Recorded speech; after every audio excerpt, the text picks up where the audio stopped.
Hey everyone, I'm Michelle and welcome back to the meadow. In this video, I am doing a little interplanting and I am testing out adding a mixed mulch of pet litter bedding. So I have bought two different kinds to combine them together so I can mulch the bed. And the reason that I've done this is with my shoulder surgery, I'm really just a one-handed gardener right now. And I have other things that are in bundles and they're difficult for me to move by myself, to separate, like we have bedding straw with tacking. It's very difficult for me to do right now, but I still need to get these raised beds mulched. And so I was wondering if I could use this type of a method to do it. And thanks to MI Gardener, he had a video about doing it. And so I'm giving it a try here with the garden. So let's go take a look at mulching and interplanting some lettuce into my raised garden beds and getting that mulched with a bedding litter.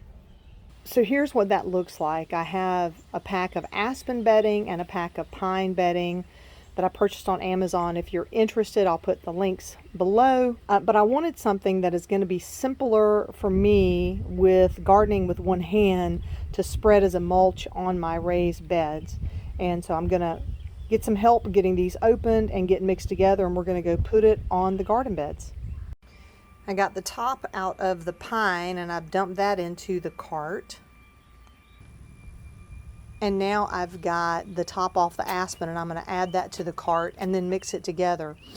And one of the questions you're probably thinking is, why am I mixing two different kinds? Well, I saw this on MI Gardener and I liked the idea of having a lightweight mulch that's easy for me to handle. But what he suggested is the pine is so fine that it may blow away a little too easily.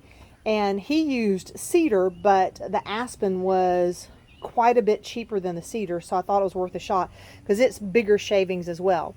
So I'm hoping by blending them together we can get something that's heavy enough yet easy enough for me to manage and move.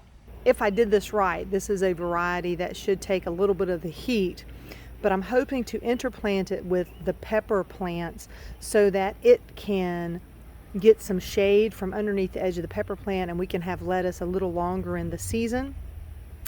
And then we'll mulch around all of it with this new combination of aspen and pine in trying to help retain as much moisture in the soil as we can.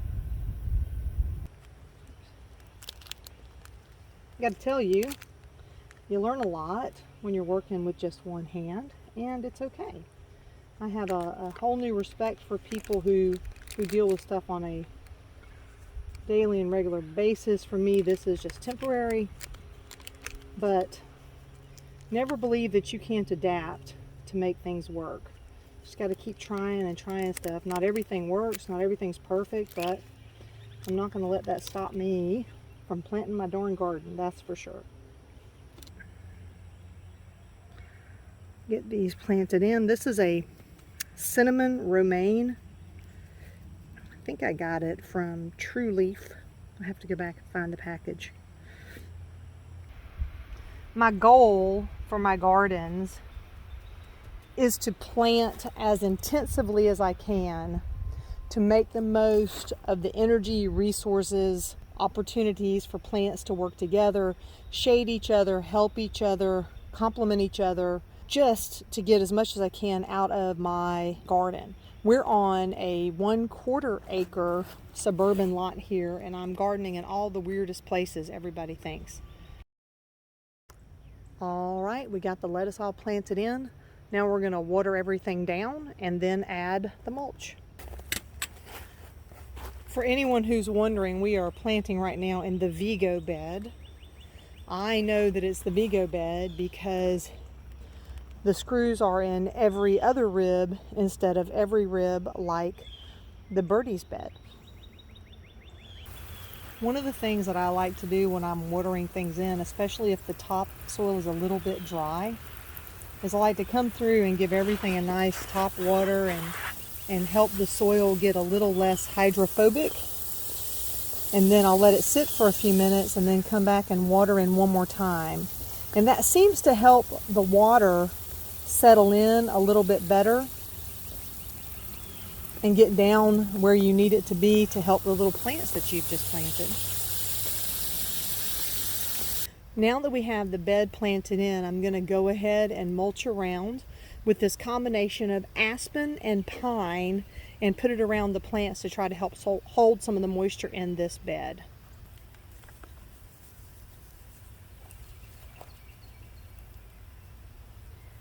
If you're wondering, isn't that like what you put in a pet bed? Yes, it absolutely is. And boy, it sprinkles easily. This is nice.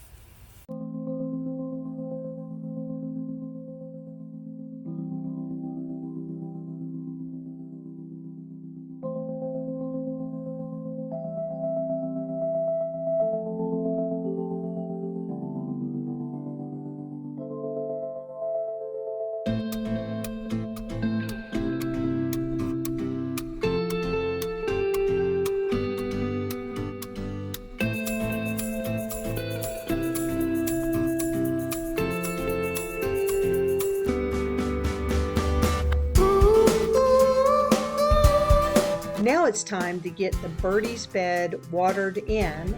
Wanted to make sure it had a good soaking and the soil was nice and damp before I covered it over with the new mulch.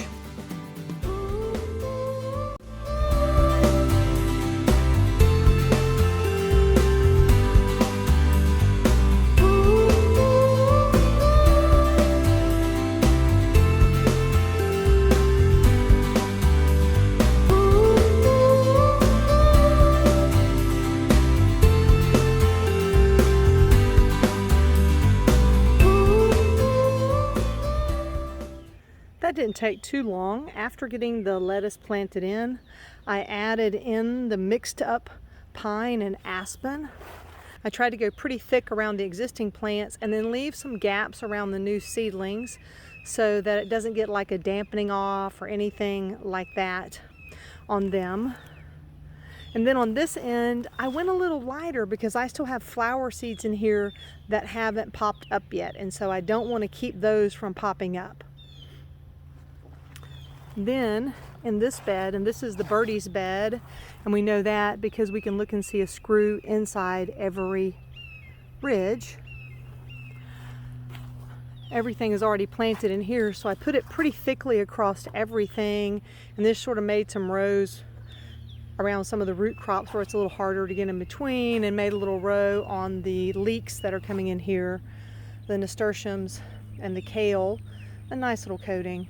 I'm sure some folks are wondering, since these are new beds, how is the kale so big when everything else is so small? And this kale was planted last fall in another bed, and when I installed my sub pod, I moved these over into the end of this bed, and they are just thriving. All right, so that's all done. That went really, really well. I found having it in the wagon was really helpful for me, being able to scoop it out a handful at a time. But I really like this, and I would say I used maybe 10% of the 2 bales that I bought total, and it was just one wagon full covered both of my raised garden beds, and so I'm really pleased with that. Now time will tell how it does with holding in the moisture and not blowing out and things like that. I almost wish I had it a little bit thicker, but for now it's definitely better than it would be with no mulch at all. I appreciate you guys watching. Thanks for tuning in. Thanks for all of your questions, and thank you for your warm welcome to this YouTuber newbie on here. It's been fantastic hearing all the questions that you all have. I have working on a lot of other videos. It's just slow going with one-handed editing. But I appreciate everything, and remember, my friends, to wear some sunscreen. And if you like the video, give it a thumbs up. Feel free to subscribe and share it with your friends. I'm having a great time chatting with you all and making this content. Have a fantastic day.